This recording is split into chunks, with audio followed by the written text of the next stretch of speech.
بسم اللہ الرحمن الرحیم۔ رنگین کہکشاں، مصنف ایم اے راحت۔ ایپیسوڈ 31۔ لو یہ خط پڑھ لو۔ حسن فیروز نے خط میری جانب بڑھا دیا اور میں نے خط کے اندر سے پرچہ نکال لیا، لیکن اس کے بعد واقعی یہ احساس ہوا کہ بڑی غلطی ہو گئی مجھ سے۔ یہاں مجھے حسن فیروز کے الفاظ ہی مناسب معلوم ہوئے تھے۔ بہرحال میں نے خط پڑھنا شروع کیا۔ لکھا تھا، عزیزم، تمہیں کیا کہہ کر مخاطب کروں یہ میری سمجھ میں نہیں آ رہا۔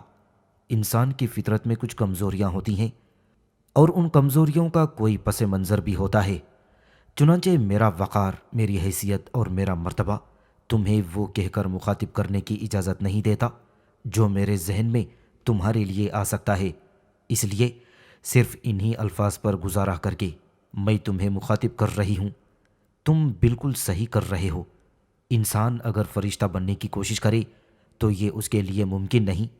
جس مقصد کے لیے تم یہاں تک آئے ہو یا بلوائے گئے ہو یا بھیجے گئے ہو، اس کے بارے میں کچھ کہنا بے مقصد ہی ہے۔ تم نے محسوس کیا ہوگا کہ ایک ماں ہونے کے باوجود میں نے اپنی بیٹی کی تلاش کے سلسلے میں تمہاری مدد کو زیادہ خوشی سے قبول نہیں کیا، یا اس سلسلے میں اپنے پرجوش ہونے کا مظاہرہ نہیں کیا۔ عقل مند کے لیے اشارہ ہی کافی ہوتا ہے، لیکن تمہاری بھی عقل مندی تسلیم کرتی ہوں، کیونکہ تمہارے ذہن میں جو کچھ ہے وہ بھی غلط نہیں۔ اپنا مقصد پورا کرنے کے بعد ظاہر ہے تم اس کا معاوضہ حاصل کرو گے، اور تمہارا یہاں تک آنے کا معاملہ اسی نوعیت کا ہے۔ یہ تو ہر شخص کی کوشش بھی ہوتی ہے اور ضرورت بھی، بھلا کون اس سے انکار کرتا ہے؟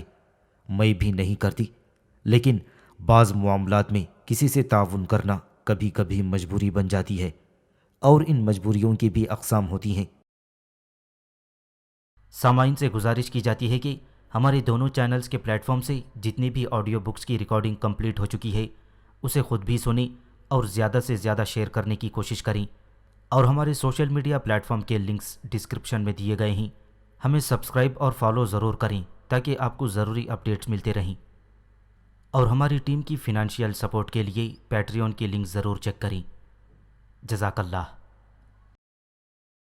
تم رانا اختیار خلجی کے کہنے پر کچھ کرنے کے لیے نکل رہے ہو، وہ بڑی مشکل نوعیت کا حامل ہے۔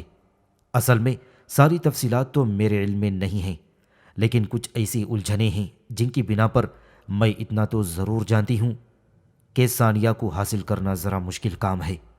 تم کوشش کر رہے ہو، کر لو۔ ہاں، اگر ثانیہ مل جائے تو دیکھو، میں تمہیں سمجھانے کی کوشش کر رہی ہوں۔ اگر تم اسے سمجھانے کی کوشش میں کامیاب ہو جاؤ تو اسے اپنے ساتھ لیتے آنا، یعنی وہ صرف اپنی مرضی سے ہی آ سکے گی۔ کیسے، اس کی تفصیل میں تمہیں نہیں لکھ سکتی۔ ہاں، ایک بات ضرور کہہ سکتی ہوں کہ اسے میری طرف سے اپنی تمام تر کاوشوں کا معاوضہ سمجھ لو۔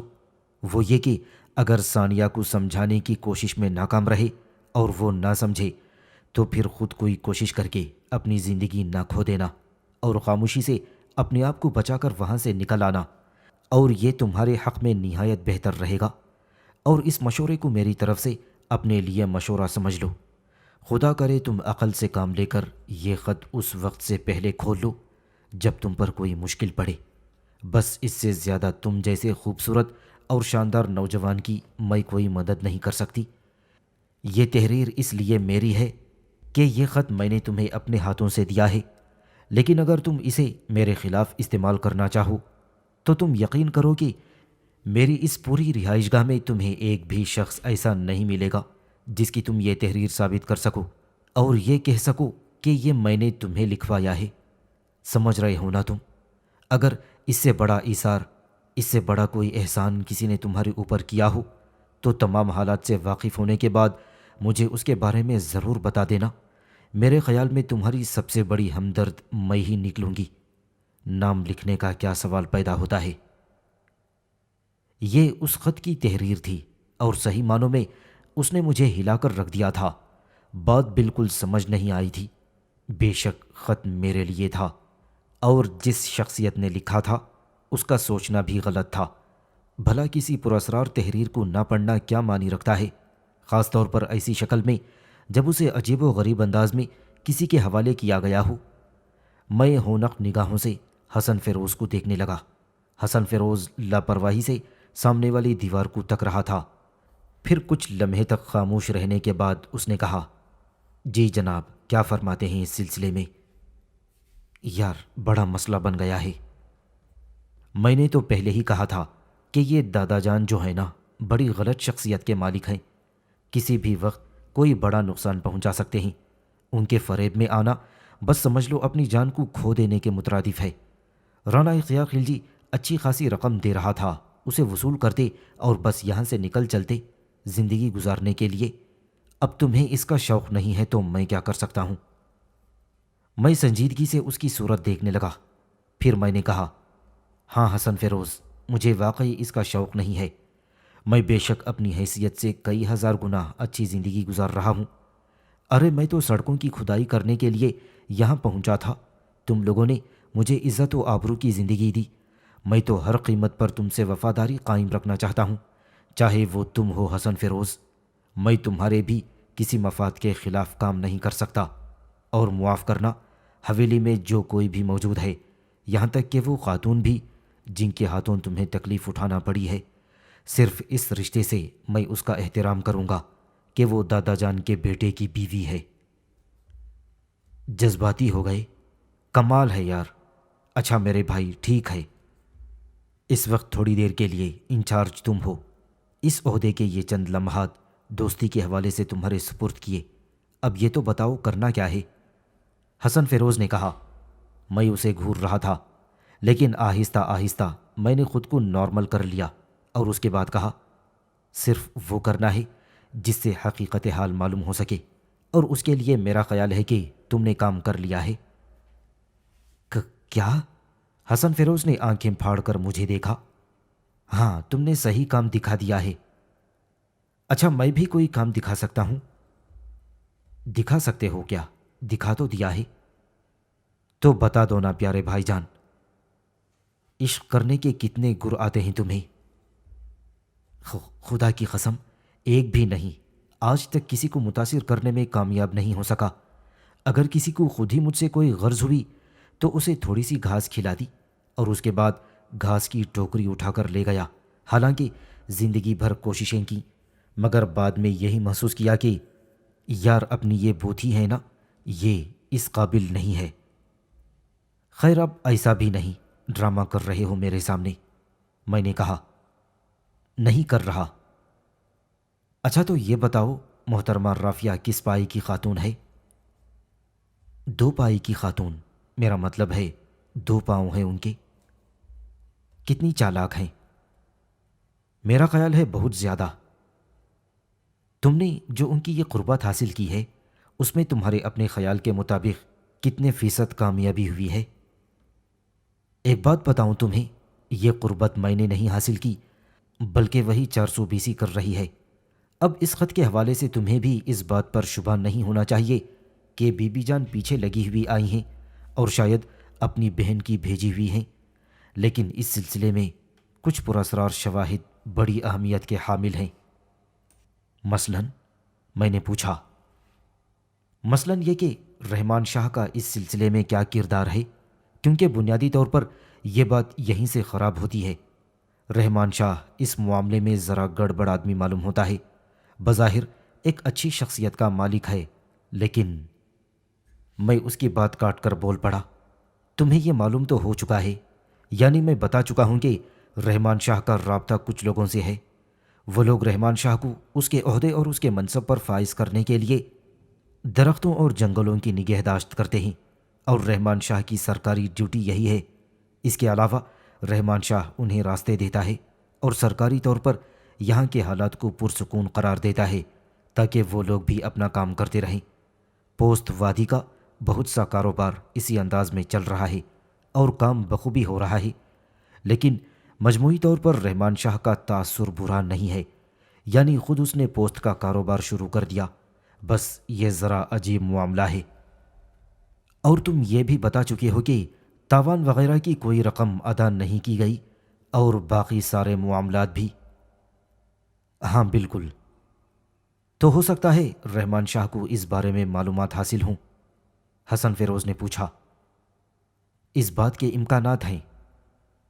یہاں کوئی بھی شخصیت ایسی نہیں ملتی جو کارآمد ثابت ہو سکے۔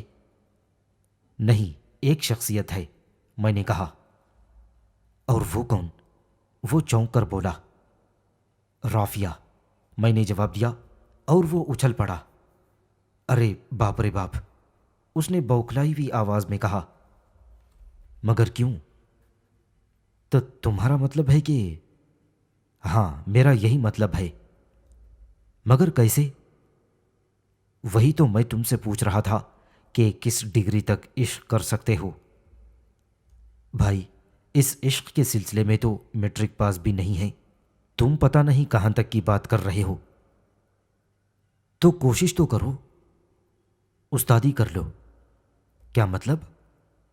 مطلب یہ کہ کیا تمہیں اس سلسلے میں کوئی تجربہ ہے؟ حسن فیروز نے پوچھا۔ کیا تمہیں یہ سوال کرتے ہوئے ذرا بھی میرے ماضی کا خیال نہیں آتا؟ مطلب کیا ہے تمہارا؟ مطلب یہ کہ جس حیثیت کا میں مالک ہوں، کیا اس حیثیت کا کوئی انسان ایسے مواقع رکھتا ہوگا؟ یار اب ایسی بات مت کرو۔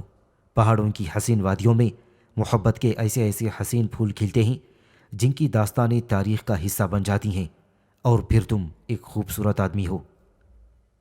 بہرحال اتفاق کی بات ہے کہ کسی خوبصورت پھول نے مسکرا کر میری جانب دیکھا تک نہیں، اور نہ ہی مجھے ایسا تجربہ ہوا ہے۔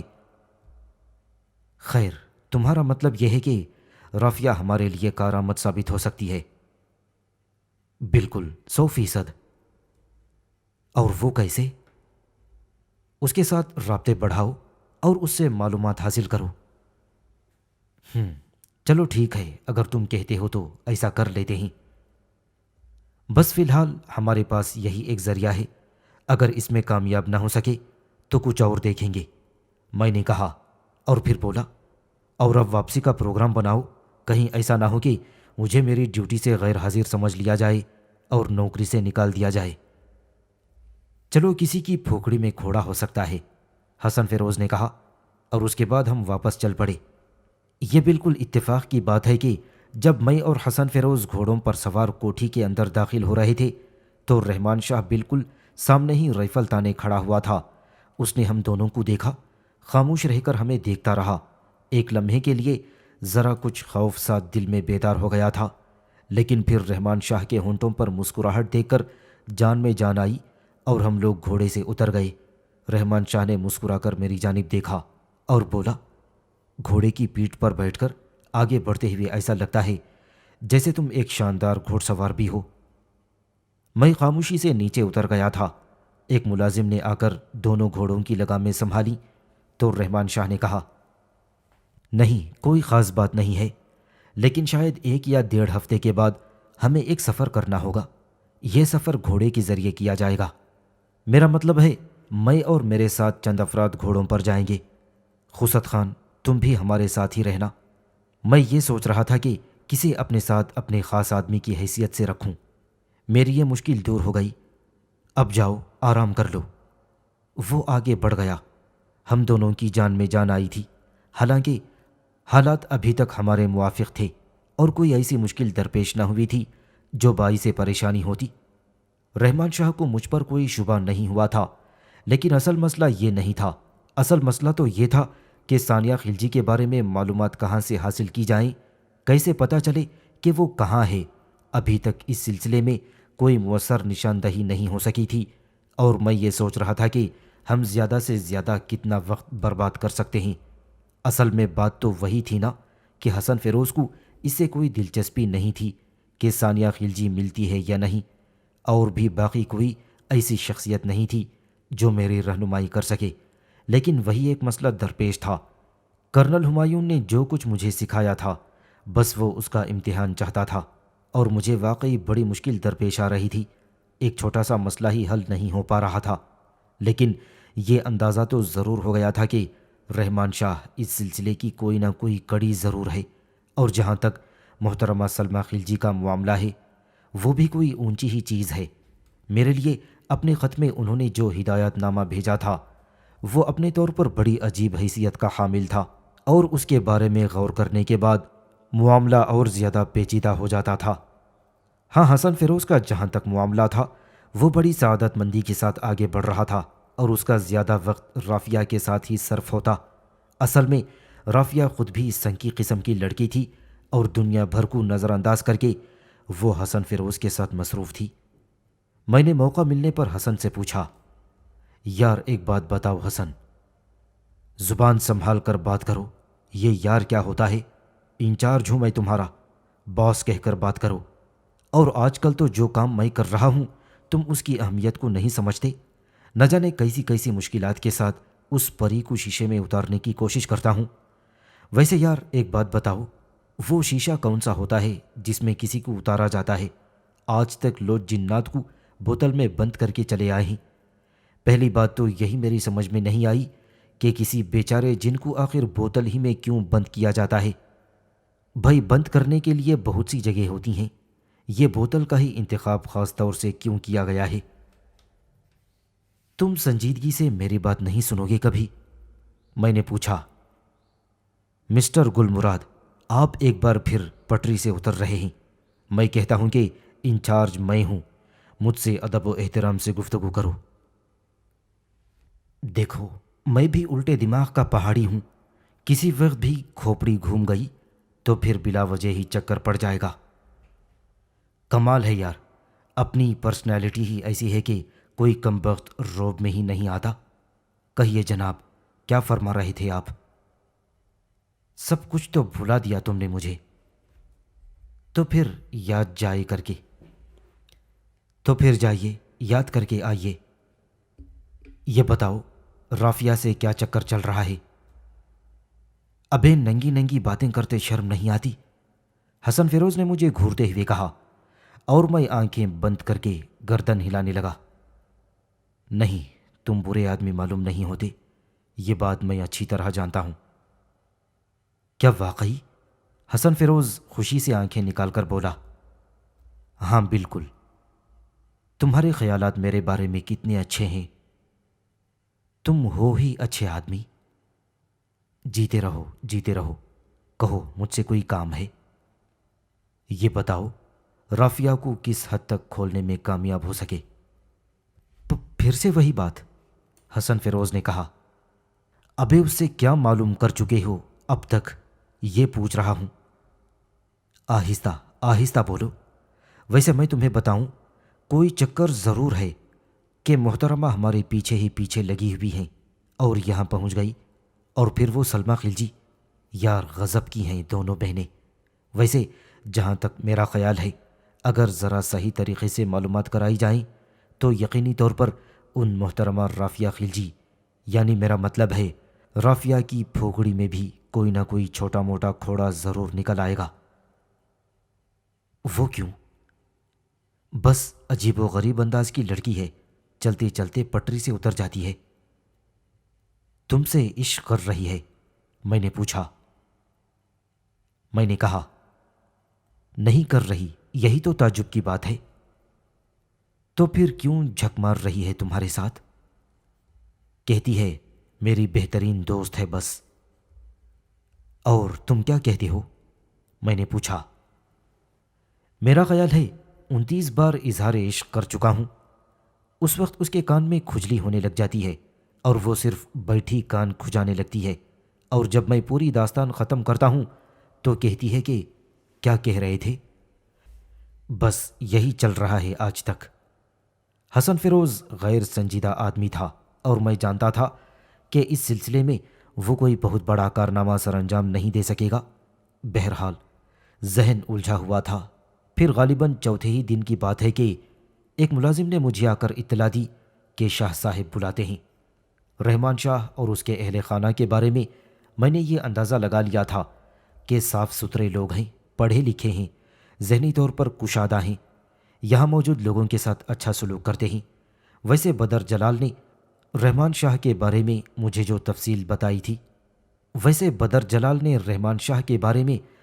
تفصیلات بتائی تھیں وہ بھی میرے ذہن میں محفوظ تھیں۔ بدر جلال نے غلط تو نہیں کہا ہوگا، کیونکہ رحمان شاہ سے تو اس کی دوستی تھی، لیکن مسئلہ یہ ہے کہ اس وقت میں اس سلسلے میں تو آیا ہی نہیں تھا کہ رحمان شاہ کیا کرتا ہے۔ لیکن مسئلہ یہ ہے کہ اس وقت میں اس سلسلے سے تو آیا نہیں تھا کہ رحمان شاہ کیا کرتا ہے اور اس کا طریقہ کار کیا ہے۔ یہ ایک بالکل ہی مختلف بات تھی۔ البتہ رحمان شاہ نے مجھے گھوڑے کی سواری کرتے دیکھ کر جو الفاظ کہے تھے وہ میرے ذہن میں آج بھی محفوظ تھے۔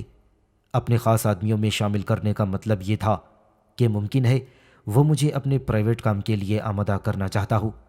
بہرحال یہ تو اس کی اپنی سوچ تھی، میں نے تو اپنا کام کر کے نکل جانا تھا۔ تو چوتھے دن کی بات کر رہا ہوں کہ رحمان شاہ نے مجھے طلب کر لیا اور بولا، خسرو خان تیار ہو جاؤ، تمہیں میرے ساتھ چلنا ہے۔ جی سر، میں نے جواب دیا۔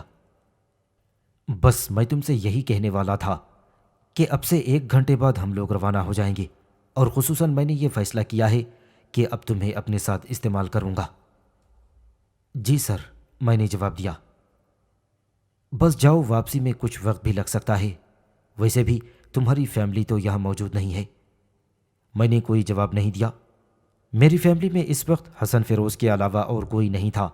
میں نے سوچا کہ اکیلا مل جائے تو بہتر ہے، اس سے رحمان شاہ کے ساتھ جانے کی اجازت لے لوں، اور خوش قسمتی سے وہ اکیلا مل گیا۔ بڑا خوبصورت لباس پہنے ہوئے آئینے کے سامنے بال سنوار رہا تھا۔ آئینے میں ہی مجھے اس نے دیکھ لیا اور بیٹھ کر بولا، کیسا لگ رہا ہوں؟ بہت خوبصورت آدمی، تو تم کافی حسین ہو، مگر اس وقت بہت زیادہ اچھے لگ رہے ہو۔ وہ غصیلی نگاہوں سے مجھے گھورنے لگا اور پھر بولا، شرم نہیں آتی اپنے باس کا مذاق اڑاتے ہوئے؟ نہیں باس، ایسی کوئی بات نہیں ہے، واقعی اچھے لگ رہے ہو۔ ایک لمحے کے لیے اس کے چہرے پر ایک رنگ سا آ کر گزر گیا اور میں نے اس کی سنجیدگی کو محسوس کرتے ہوئے کہا، میرے منہ سے کوئی غلط بات تو نہیں نکل گئی؟ نہیں، بس کھوڑے میں دکھن ہونے لگی ہے۔ اور وجہ؟ کوئی وجہ نہیں۔ جس کے ماں باپ نہ ہوں اسے کبھی کبھی اس کی کمی کا بڑی شدت سے احساس ہوتا ہے، کیونکہ ماں باپ تو وہ اول چیز ہوتے ہیں جو اپنی اولاد سے پیار کرتے ہیں۔ تم نے کچھ ایسے انداز میں یہ الفاظ کہہ دیے کہ نہ جانے کیوں سینے میں گھونسے کی مانند پڑے ہیں۔ میں نے اسے کہا، تم جیسے خوش مزاج اور دنیا کی ہر بات کو نظر انداز کر دینے والے انسان کے لیے اس قسم کی سوچیں بے معنی ہوتی ہیں۔ حسن، اپنے آپ کو ہوش میں رکھنے کی کوشش کیا کرو۔ بہرحال دنیا اتنی کہانیوں سے پر ہے کہ اگر ہم ان کہانیوں کی تلاش میں نکلیں گے تو ہمیں ایسی ایسی دکھ بھری داستانیں نظر آئیں گی جن کا تم تصور بھی نہیں کر سکو گے۔ ہاں، بالکل ٹھیک کہتے ہو، ایسی بات تو ہے، اس نے گہری سانس لے کر کہا، پھر ایک دم چونک کر بولا، ارے ہاں، تم کچھ کہنے والے تھے۔ بلا وجہ ہم نہ جانے کیسی کیسی فضول باتوں میں الجھ گئے۔ بس کوئی خاص بات نہیں، میں ذرا رحمان شاہ کے ساتھ جا رہا ہوں۔ کہاں پر؟